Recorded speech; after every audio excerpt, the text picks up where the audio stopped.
আসসালামু আলাইকুম guys, welcome back to my channel. চলে আসলাম আইটি নতুন রেসিপি নিয়ে। তো আজকে হচ্ছে আমরা আস্ত মুরগির রোস্ট রান্না করব। তো সেই জন্য প্রথমে আমরা একটা আস্ত মুরগি নিয়ে নিলাম। এখানে আমরা পরিমাণ মতো লবণ, মরিচ গুঁড়া এবং ফুড কালার অ্যাড করে দিলাম। এবার হচ্ছে মুরগিটাকে আমরা ভালোভাবে মশলা দিয়ে মাখিয়ে নেব। অবশ্যই ভালোভাবে মাখিয়ে নেবেন, প্রত্যেকটা অংশে যেন মশলাটা ভালোভাবে মাখানো হয়ে থাকে, এই দিকটা অবশ্যই খেয়াল রাখবেন।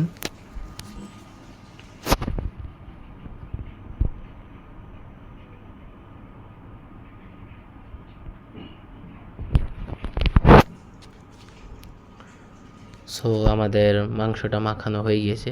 সো এবার আমরা একটা কড়াই নিলাম, সেখানে হচ্ছে আমরা পরিমাণ মতো তেল দিয়ে দিলাম। তেলটা গরম হয়ে যাওয়ার সাথে সাথেই আমরা মাংসটাকে ভাজার জন্য দিয়ে দিব। মাংসটার অবশ্যই 2 পিঠ 2 মিনিট করে ভালোভাবে ভেজে নেবেন। এই পিঠ 2 মিনিট ভালোভাবে ভাজার পর অপর পিঠটা আবার 2 মিনিট ভালোভাবে ভেজে নেবেন।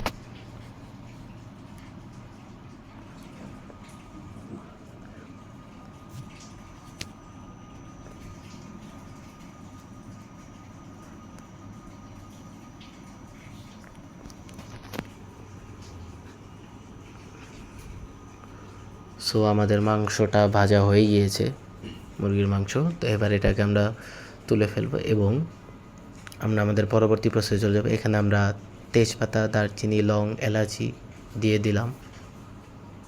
এবার এখানে আমরা 2 চা চামচ আদা রসুন বাটা দিয়ে দিলাম। পরিমাণ মতো লবণ দিয়ে দিলাম। মশলাটাকে আমরা অবশ্যই 5 মিনিট কষিয়ে নেব ভালোভাবে। সামান্য একটু পানি দিয়ে দিলাম। এবার এখানে আমরা রাঁধুনি রোস্ট মশলা দেব। এখানে আমরা 2 চা চামচ রোস্টের মশলা দিয়ে দেব।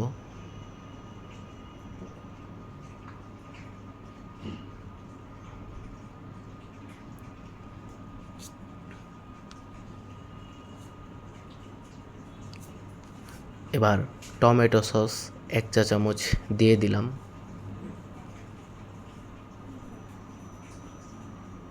এবং মরিচ গুঁড়া 1 চা চামচ দিয়ে মশলাটাকে আমরা ভালোভাবে কষিয়ে নেব।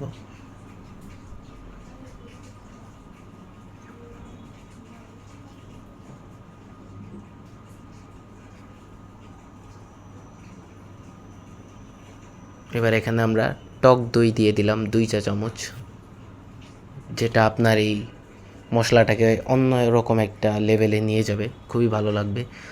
এখানে আমরা 3 থেকে 4টা আলু বোখারা দিয়ে দিলাম।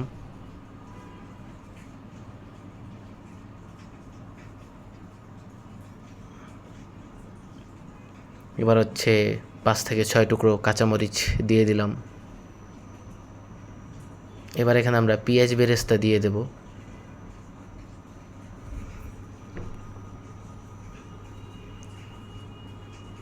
সো ফাইনালি মশলাটা কষিয়ে নেওয়ার পর এবার আমরা মাংসটাকে এখানে দিয়ে দেব এবং ভালোভাবে মাংসটাকে আমরা রান্না করে নেব। মাংসটাকে আমরা 10 মিনিট ভালোভাবে রান্না করে নেব।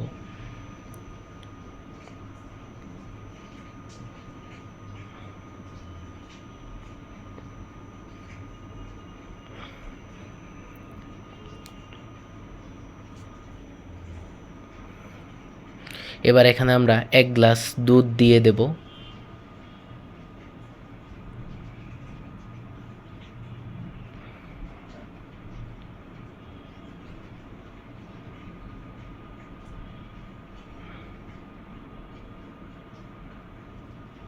এবার এটাকে আমরা ঢাকনা দিয়ে ঢেকে দেবো এবং একটু পর পর ঢাকনাটা তুলে আমরা এটাকে বারবার ভালোভাবে নেড়ে দেব।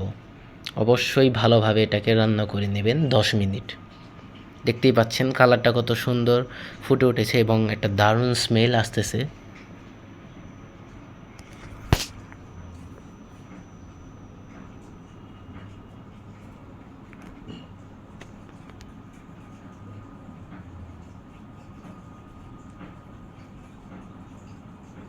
এবার এখানে আমরা পরিমাণ মতো গোলাপ জল দিয়ে দিলাম।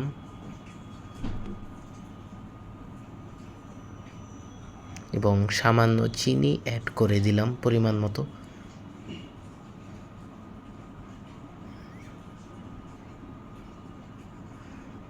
এবার এখানে আমরা পেঁয়াজ বেরেস্তা ভালোভাবে গুঁড়ো করে সেটাকে মাংসের উপরে ছড়িয়ে দেব।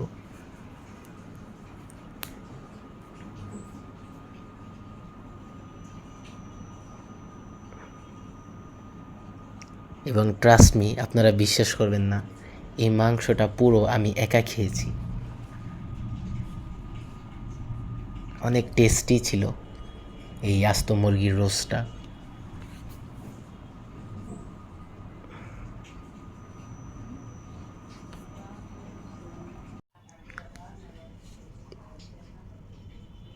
এবার এখানে আমরা ঘি দিয়ে দেব পরিমাণ মতো।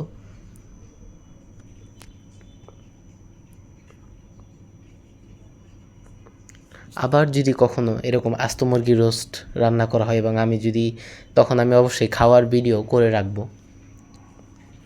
সো আমাদের আস্ত মুরগির রোস্ট রান্না হয়ে গিয়েছে, এবার আমরা এটাকে পরিবেশন করব।